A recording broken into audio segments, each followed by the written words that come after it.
Y así se llama la clase de hoy, el hombre como varón y hembra. El hombre como varón y hembra. Y la vamos a dividir en tres partes. El tema general es cómo el hombre creado como varón y hembra reflejan la imagen de Dios. Y lo vamos a ver en tres partes. La primera va a ser en las relaciones personales. La segunda va a ser en su personalidad e importancia. Y la tercera va a ser la diferencia entre papel y autoridad. Entonces, 1, relaciones personales. La creación del hombre como varón y hembra muestra la imagen de Dios en las relaciones personales. Ya mencionamos un poquito que Dios creó al hombre como un hombre social, para que estuviera con otras personas, no creó al hombre solitario. Y pues ¿dónde lo vemos principalmente? En la familia. Dios creó la institución de la familia para que fuera un conjunto de personas que conviven mutuamente, y también lo vemos en la familia espiritual, la cual es la iglesia, donde unos a otros nos exhortamos, unos a otros nos ayudamos, unos a otros oramos, etc.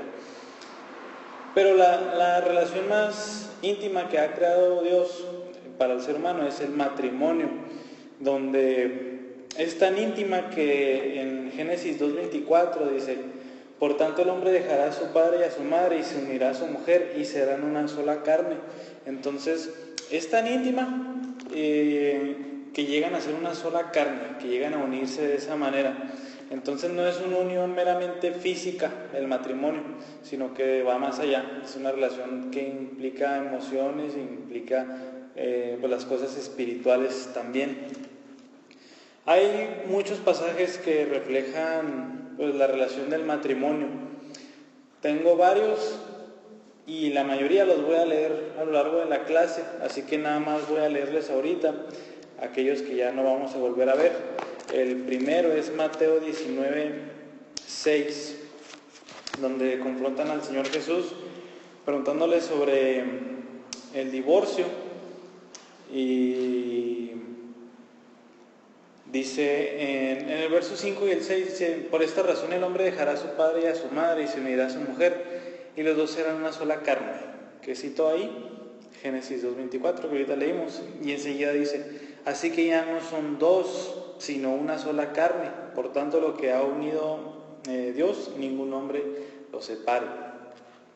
En Malaquías, justo el libro que está antes de Mateo, el último del Antiguo Testamento, en el capítulo 2, verso 14, dice: y ustedes dicen, ¿por qué? Hablando sobre un juicio. Dice: porque el Señor ha sido testigo entre tú y la mujer de tu juventud, contra la cual has obrado deslealmente, aunque ella es tu compañera y la mujer de tu pacto. Pero ninguno que tenga un remanente del Espíritu lo ha hecho así. ¿Y qué hizo éste mientras buscaba una descendencia de parte de Dios? Presten atención, pues a su espíritu no sea desleal con la mujer de tu juventud, porque yo detesto el divorcio, dice el Señor Dios de Israel, y al que cubre de iniquidad su vestidura, dice el Señor de los ejércitos. Presten atención pues a su espíritu y no sean desleales. Entonces ahí ese pasaje dice claramente que Dios detesta el divorcio, y ahí les dice cómo olvidaron a la compañera de su juventud, o sea, cómo profanaron el matrimonio, cómo no mantuvieron el matrimonio hasta el fin. Y Romanos 7:2, donde Pablo no está precisamente hablando del matrimonio, pero dice: pues la mujer casada está ligada por la ley a su marido mientras él vive, pero si su marido muere, queda libre de la ley en cuanto al matrimonio, en cuanto al marido. Entonces vemos también ahí cómo o sea, ambas partes, el varón y la hembra, están atados, están ligados por el pacto que es el matrimonio. Entonces la Biblia habla muy exaltadamente del matrimonio. Es algo muy importante, es una relación muy especial. Bueno, el hecho de que Dios creó dos personas, el varón y la hembra, en lugar de un solo hombre, nada más,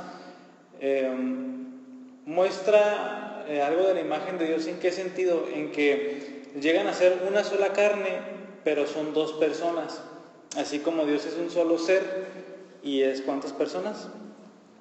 es 3 personas. Entonces, por ejemplo, en Génesis 1:26, es a lo mejor la primera referencia a la Trinidad. Dice Génesis 1:26, y dijo Dios: hagamos al hombre a nuestra imagen, conforme a nuestra semejanza. Entonces ahí vemos el hagamos. Y otro pasaje trinitario, nada más para recordar, es Juan 17, el verso 5, dice: y ahora glorifícame tú, Padre, junto a ti, con la gloria que tenía contigo antes que el mundo existiera. Entonces, como Cristo habla de esta gloria que tenía con el Padre antes que el mundo existiera. ¿Por qué? Porque Dios siempre ha sido un Dios trino. Y un poquito más adelante, el 24, dice: Padre, quiero que los que me has dado estén también conmigo donde yo estoy, para que vean mi gloria, la gloria que me has dado, porque me has amado desde antes de la fundación del mundo. Entonces aquí vemos cómo hay pluralidad de personas en la Trinidad, en Dios, y también cómo en el matrimonio llegan a ser una sola carne, pero son 2 personas. Entonces desde ahí vemos la imagen de Dios vista en el matrimonio. ¿Cuál creen que es la primera objeción que alguien diría de eso? La primera es: no puede ser una relación ahí, porque Dios es 3 personas y el matrimonio es 2 personas. Pues, ¿qué podemos contestar? Obviamente la analogía del matrimonio con la Trinidad no es perfecta. Y también, a lo mejor nos recuerda cómo Dios es perfecto y Dios es 3 personas en un solo ser, y cómo nosotros no somos como Dios y llegamos a ser una sola carne con 2 personas. O sea, esto nos recuerda cómo Él es más excelente que nosotros, cómo Él es mucho mejor y con mucho mayor excelencia que nosotros. Hay otras objeciones a que el matrimonio refleje la imagen de Dios. Es que Jesús fue soltero y Pablo, pues en muchas partes de la Biblia nos enseña que era soltero. Entonces, si Jesús era soltero y es Dios, ¿cómo va a reflejar el matrimonio la imagen de Dios? Y Pablo, tan grande apóstol, tan gran escritor del Nuevo Testamento, era soltero. Y aparte hay unos pasajes que pueden citar, que es 1 Corintios capítulo 7, donde parece decir que se le anima a los cristianos a no casarse. 1 Corintios 7, 1 dice: en cuanto a las cosas que me escribieron, bueno es para el hombre no tocar mujer. Y en los versos del 7 al 9 dice: sin embargo, yo desearía que todos los hombres fueran como yo. Está hablando de ser soltero, o muy probablemente era viudo, porque para ser fariseo tenías que estar casado. Y como aquí dice que ya no tiene mujer, a lo mejor era viudo. Y dice: no obstante, cada cual ha recibido de Dios su propio don, unos de una manera y otros de otra. A los solteros y a las viudas digo que es bueno para ellos si se quedan como yo, pero si carecen de dominio propio, cásense, que mejor es casarse que quemarse. Entonces muchos dicen: no, el matrimonio no puede reflejar la imagen de Dios. Si Jesús fue soltero, si Pablo fue soltero, y tenemos esos versículos que dicen que como que casarse no es la primera opción en alguien. Bueno, ¿qué contestamos para Jesús? Que es diferente a nosotros. Él era Dios hecho hombre, y Jesús no contrajo matrimonio con una persona, pero sí va a contraer matrimonio Jesús. De hecho lo vimos bastante bien el domingo en el Salmo 45.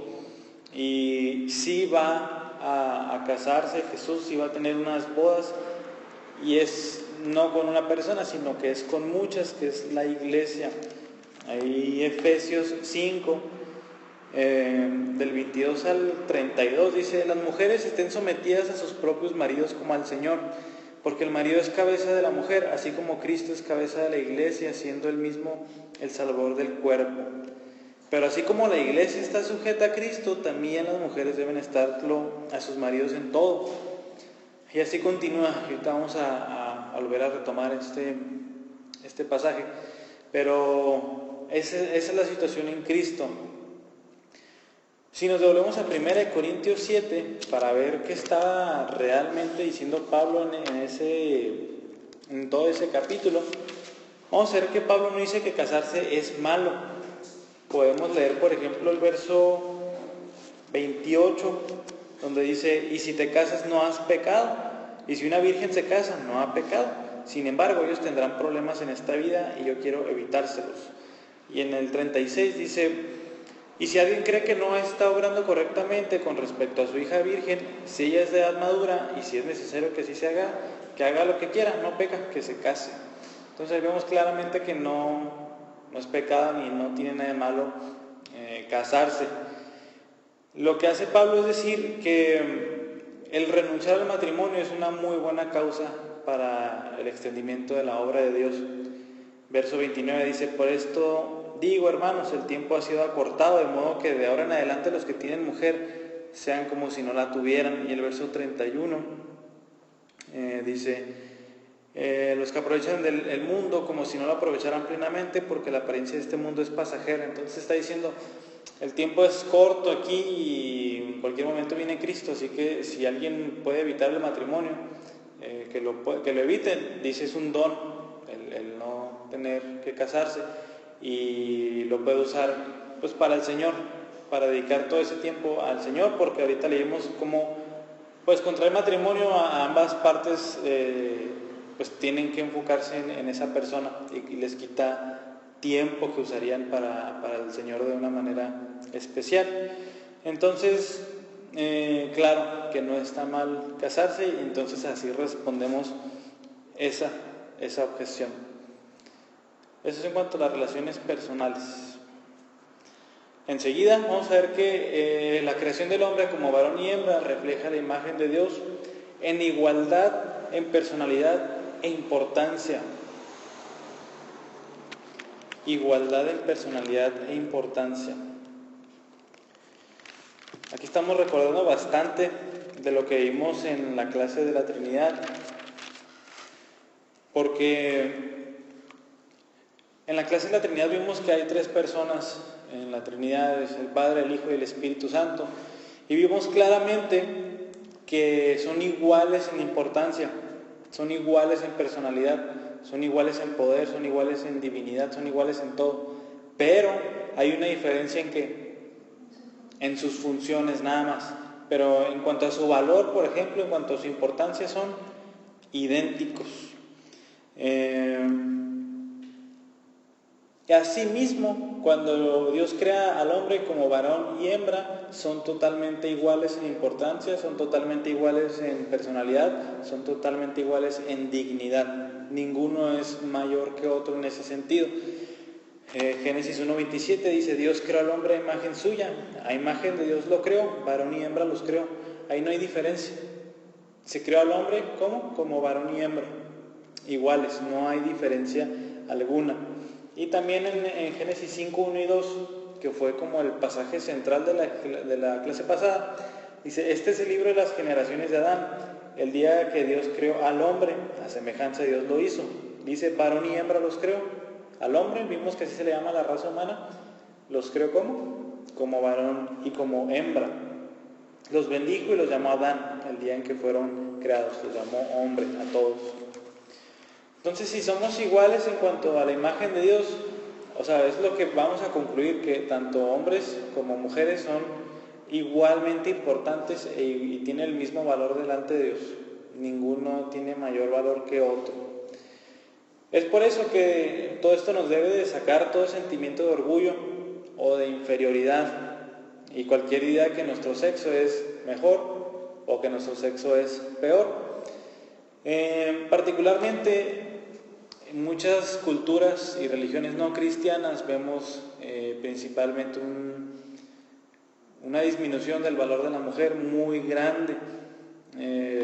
Por ejemplo, los musulmanes tienen una imagen de la mujer muy baja, demasiado baja, y vemos como el mensaje de la Biblia es: Dios los creó varón y hembra, son totalmente iguales en dignidad y en importancia. Vamos a ver otra vez como algunas objeciones a esto, y en 1 Corintios otra vez, pero ahora en el capítulo 11, verso 7, aquí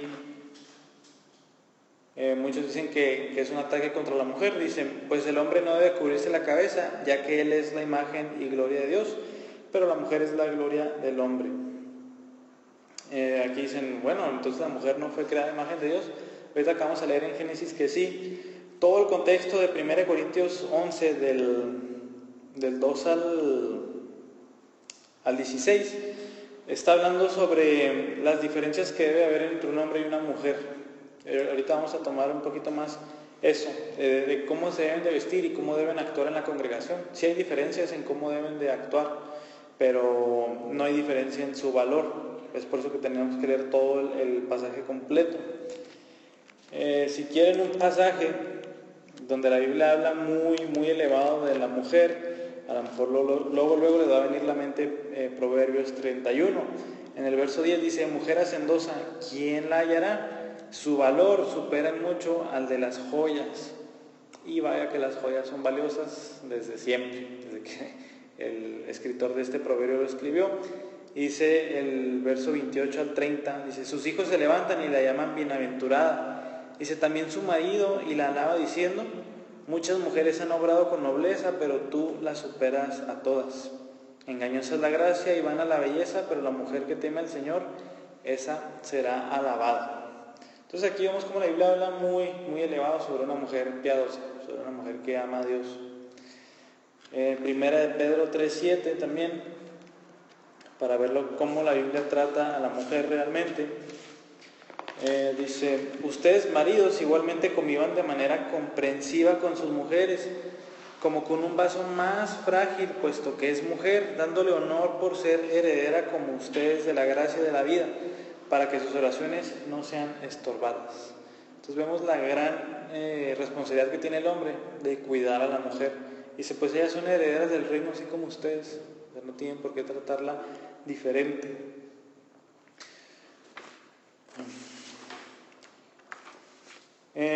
Otra vez en 1 Corintios 11.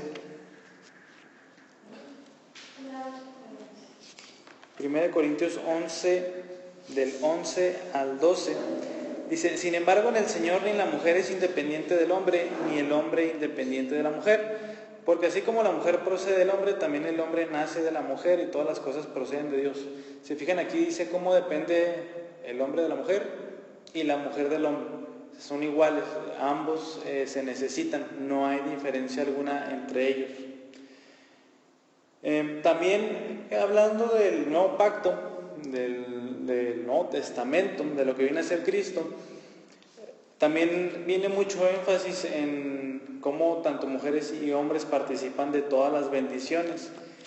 En Hechos, capítulo 2, cuando está Pedro predicando y cita a Joel, capítulo 2, dice, y sucederá en los últimos días, o sea, ya ha venido el nuevo pacto con Cristo, que derramaré de mi espíritu sobre toda carne. Dice, y sus hijos y sus hijas profetizarán, sus jóvenes verán visiones y sus ancianos soñarán sueños. Y dice, y aún sobre mis siervos y sobre mis siervas derramaré de mi espíritu en esos días y profetizarán.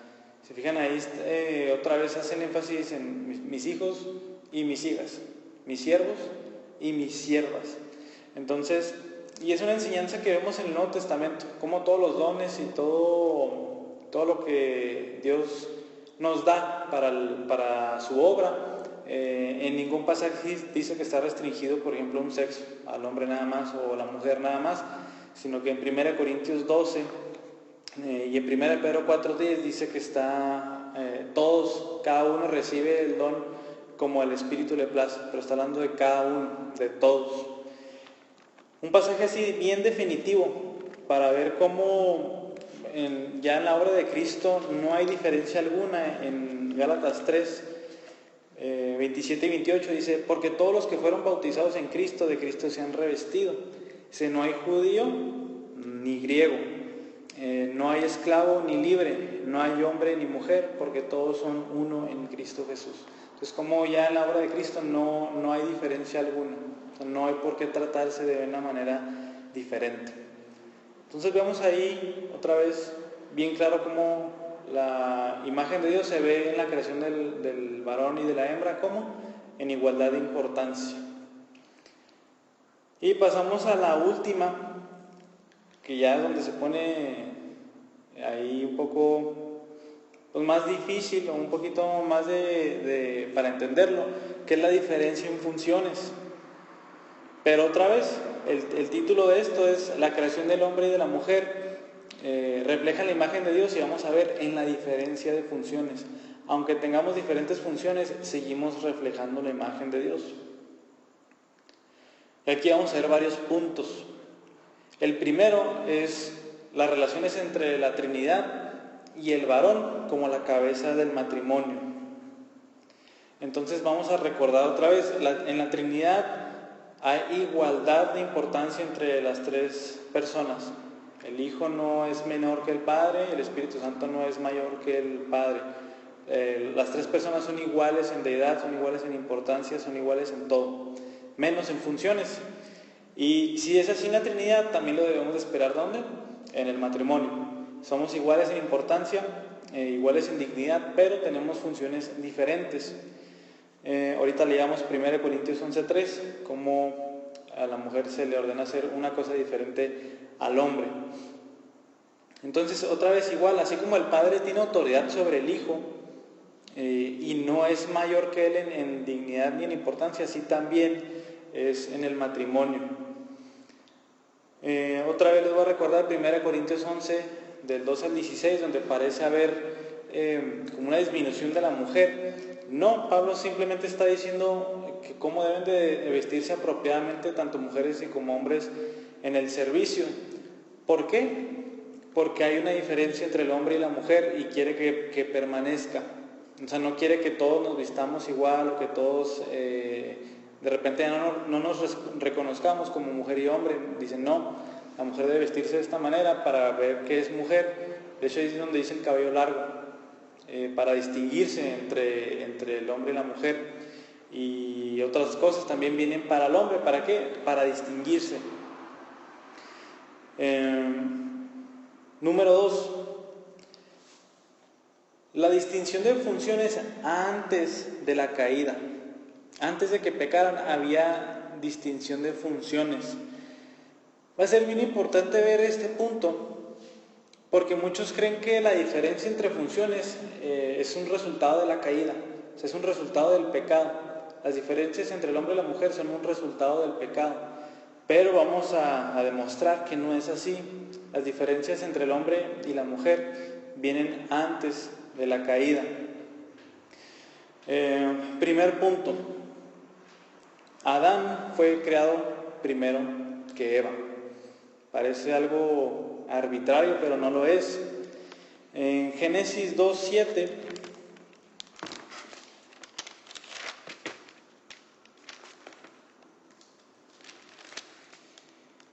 dice: entonces el Señor Dios formó al hombre del polvo de la tierra y sopló en su nariz el aliento de vida, y fue el hombre un ser viviente. Entonces aquí lo vemos creando al hombre primero, y ya desde el verso 18 al 23 nos empieza a decir cómo le buscó una ayuda idónea o adecuada e hizo a la mujer. Entonces en Génesis vemos la creación del hombre primero. Esto sugiere un liderazgo de parte del hombre. Otra vez parece arbitrario, pero no lo es. En el Antiguo Testamento hay un concepto muy famoso que es la primogenitura. El primer hijo que nace tiene ciertos privilegios. El primer hijo que nace tiene mayor parte en la herencia. El primer hijo es quien se hace cargo de la familia. Entonces, siguiendo ese mismo concepto de la primogenitura, si Adán fue creado primero es porque él lleva el liderazgo en la familia, en el matrimonio. Si no les convence, en 1 Timoteo 2:13, ya en el Nuevo Testamento, ya el apóstol Pablo, eso lo cita, el que el hombre fue creado primero, para establecer una diferencia en los papeles de la iglesia.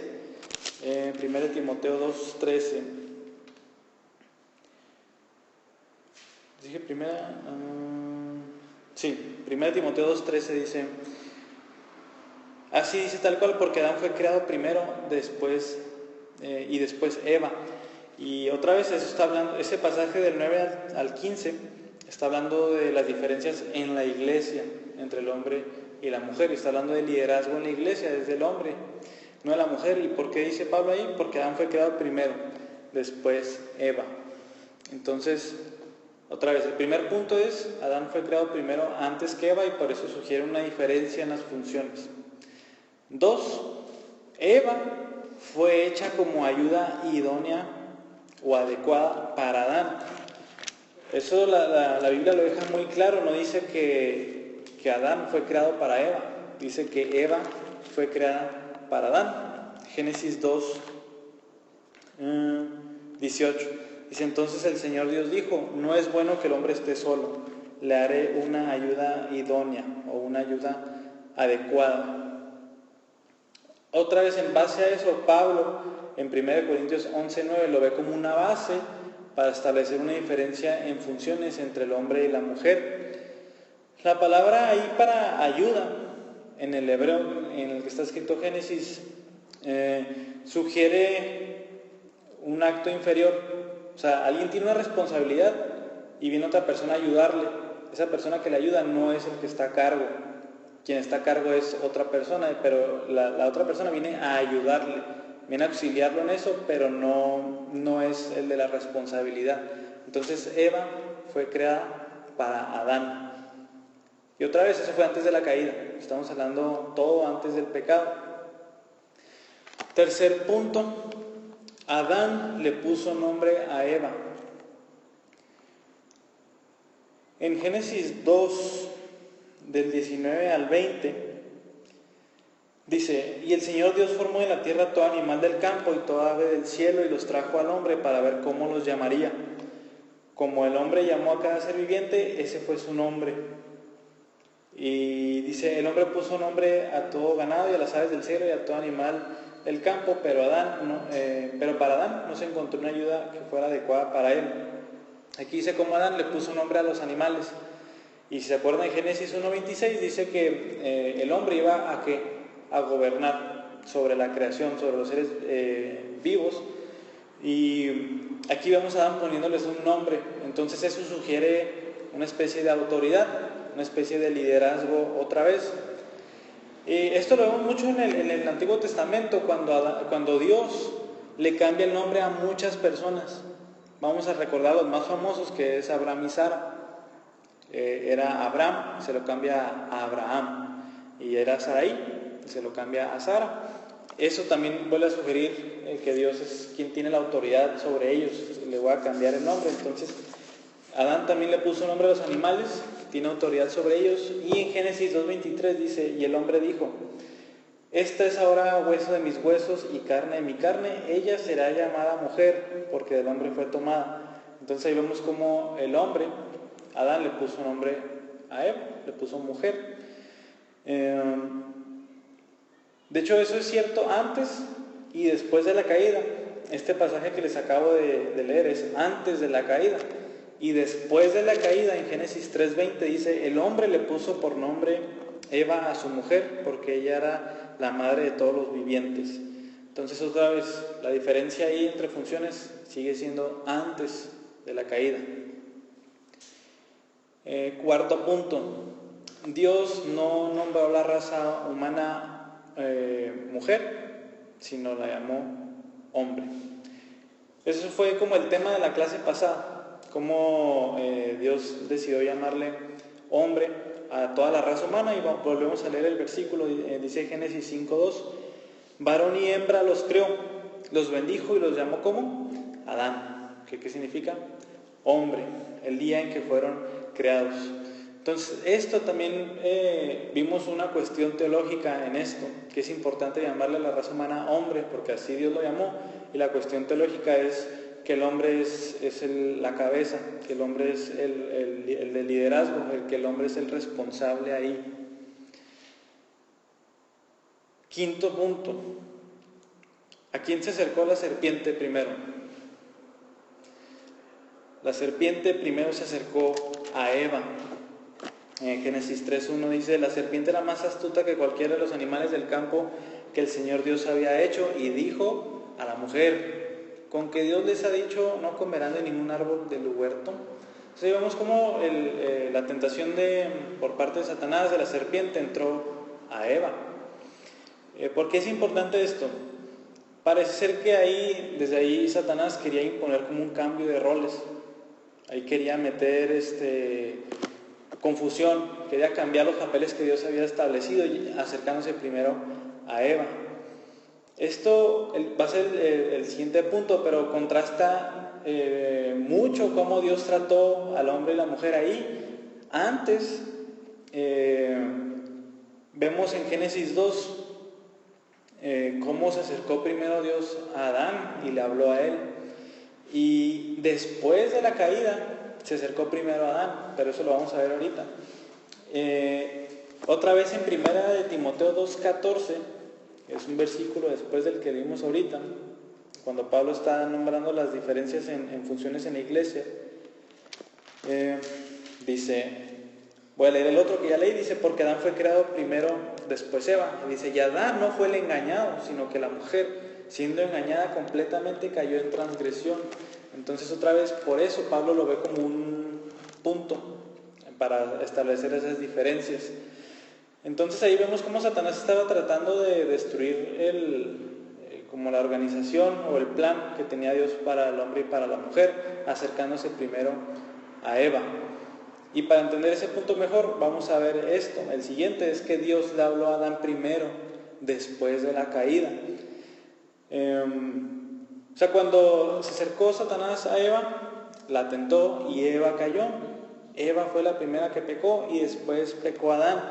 Pero en Génesis 3:9 dice, pero el Señor Dios llamó al hombre.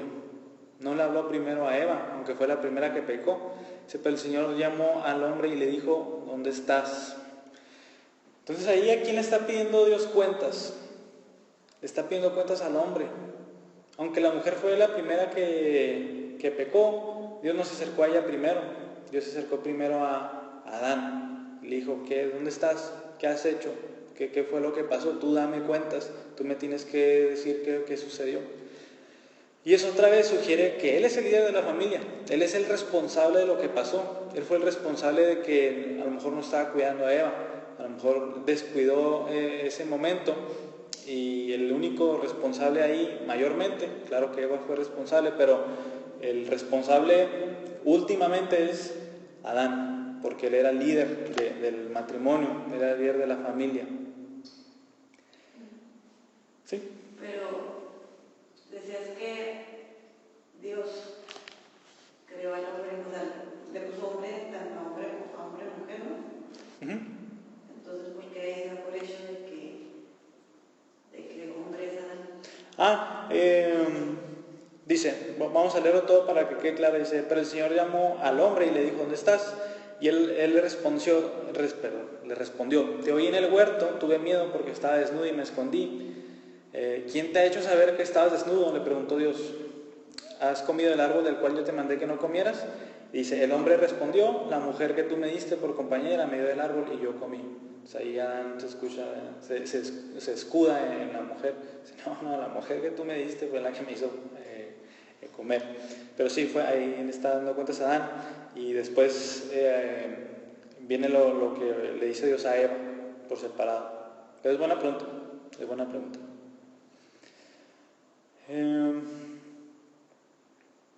¿Dónde vamos? Sexto. Adán, no Eva, representaba a la raza humana. Es bien interesante que en el Nuevo Testamento, este pasaje de la caída es muy importante y de hecho lo vamos a ver en dos clases. Como es respecto al hombre, vamos a ver el pecado, que tanto perjudicó al ser humano y todo eso.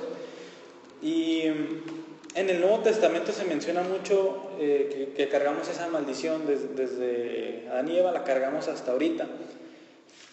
Vamos a leer primera de Corintios 15:22 primero, para ver la importancia de esto. Dice, porque así como en Adán todos mueren, también en Cristo todos serán vivificados. Otra vez, a pesar de que Eva pecó primero, ¿de quién traemos esa maldición? Dice, en Adán. Y eso mismo leemos en Romanos 5:15. Porque dice, pero no sucede con la dádiva como con la transgresión, porque si por la transgresión de uno murieron los muchos, mucho más la gracia de Dios y el don por la gracia de un hombre, Jesucristo, abundaron para los muchos. Y ese mismo pasaje, Romanos 5 del 12 al 21, habla un contraste. Si en Adán todos murieron, en Cristo todos viven. Por si la transgresión de un hombre, dice el verso 17, por si la transgresión de un hombre, no de una mujer, reinó la muerte, mucho más va a reinar la vida en Cristo, etc. Entonces ahí vemos cómo el Nuevo Testamento dice que esa responsabilidad de quién es de Adán, el pecado. Entonces eso sigue reforzando su liderazgo, y acuérdense, liderazgo es responsabilidad.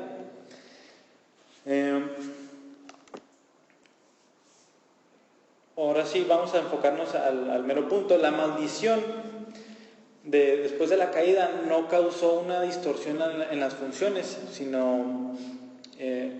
causó una distorsión en las funciones y no unos papeles nuevos para unos. Como si antes de la caída hubieran sido totalmente iguales y después, ahora sí, el hombre es la cabeza y la mujer no. Otra vez, el pasaje clave es Génesis 3 otra vez. A la mujer, parte de la maldición de la mujer, vamos a leer el verso 16, dice, en gran manera multiplicaré tu dolor en el parto, y eso es cierto. Con dolor darás a luz los hijos, dice, con todo tu deseo será para tu marido. Esa frase es importante, dice, con todo tu deseo será para tu marido. ¿Qué significa eso? Esa palabra implica desear para conquistar. Esto habla cómo Eva iba a tener de ahora en adelante el deseo como de estar en el lugar de Adán, de que Eva fuera la cabeza, de que Eva fuera la responsable, de que Eva fuera quien tenía la autoridad ahí.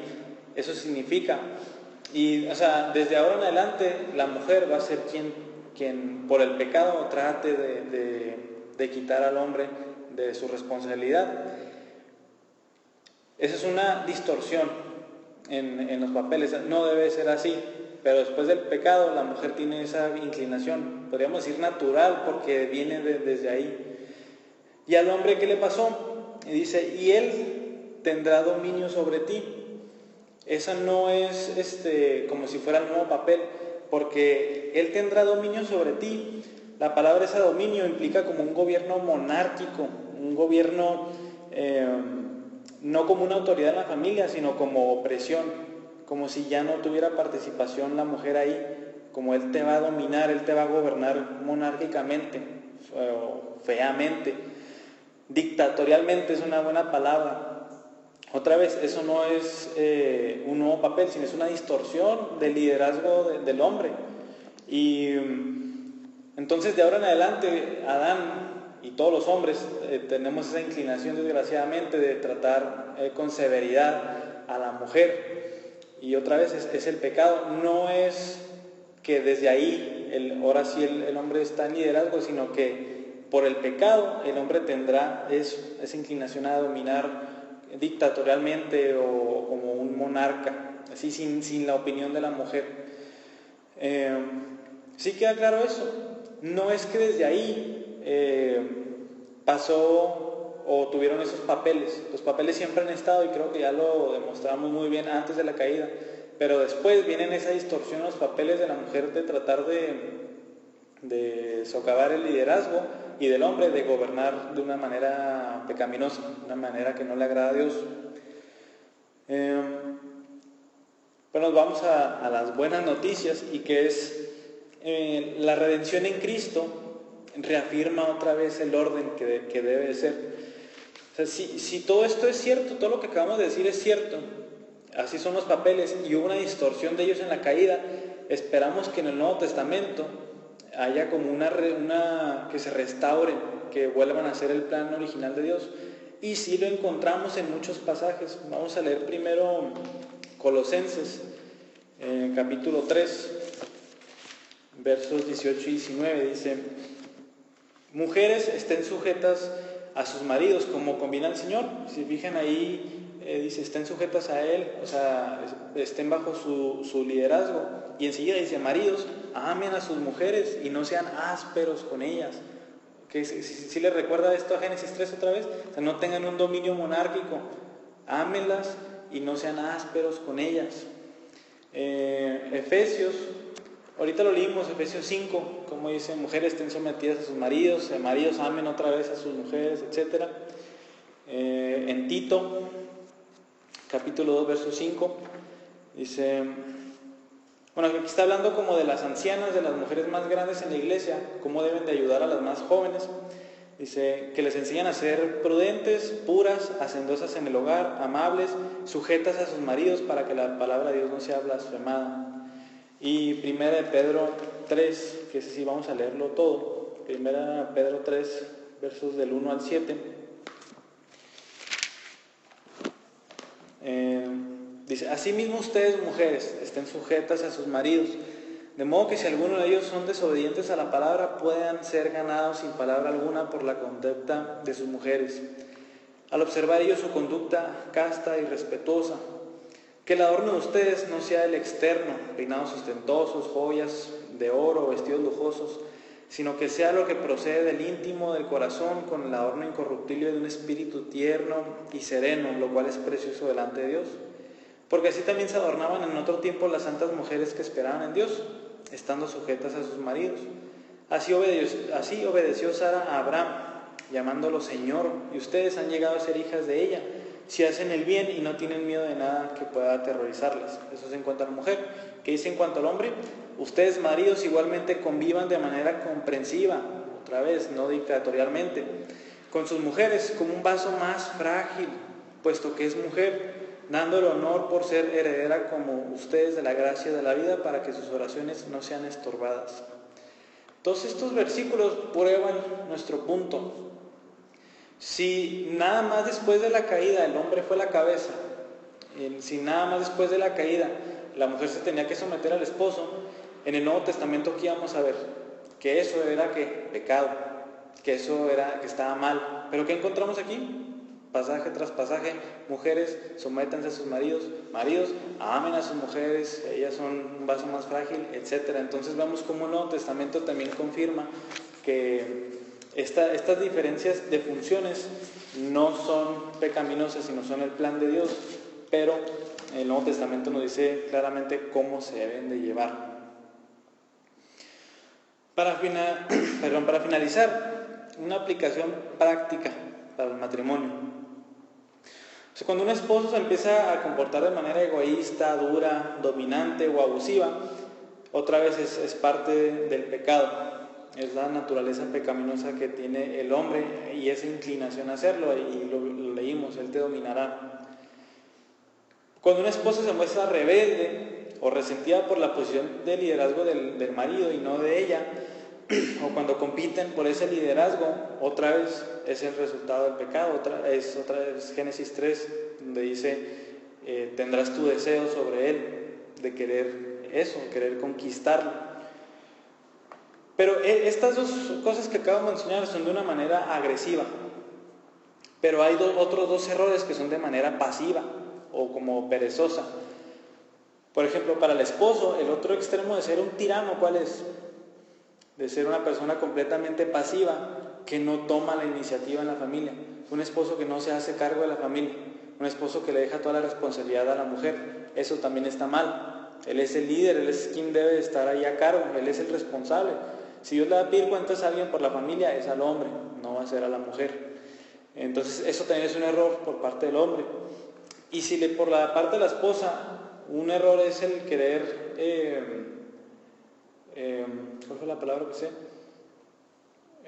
O sea, quitar de la posición al marido. La otra es que sean personas completamente pasivas, que nada más, que no toman decisiones en la familia, por ejemplo, o que no pueden ayudar en nada a su esposo, que no le dicen nada. Eso también es un error. Otra vez es una familia, son funciones y ella es la ayuda idónea de él, y si no le ayuda en nada, si no, sí, lo que tú digas, no, sí, eso también es un error. Entonces, pues a la luz de esto vemos cómo como resumen, la imagen de Dios se ve en el matrimonio como varón y hembra. ¿Cómo? En las relaciones personales, en la dignidad, en la misma dignidad, en el mismo valor de cada uno, y también en la diferencia de funciones. Así como el Padre no hace lo mismo que el Hijo, ni lo mismo que el Espíritu Santo, así el hombre y la mujer no hacen lo mismo en el matrimonio. ¿Una duda con la clase? Es una clase bastante relevante, porque ahorita vivimos en un mundo donde esto no es el matrimonio, donde el matrimonio puede ser entre dos hombres, donde el matrimonio puede ser entre dos mujeres, donde hay personas que dicen que son hombres, son varones y dicen ser hembras, hembras que dicen ser varones, etc. Entonces es bastante relevante la clase de hoy para el mundo que nos rodea ahorita. Entonces, ¿una duda o algo? ¿Y eso cuánto va a durar? O sea, ¿cómo se puede evitar? ¿Cómo se puede qué? Evitar.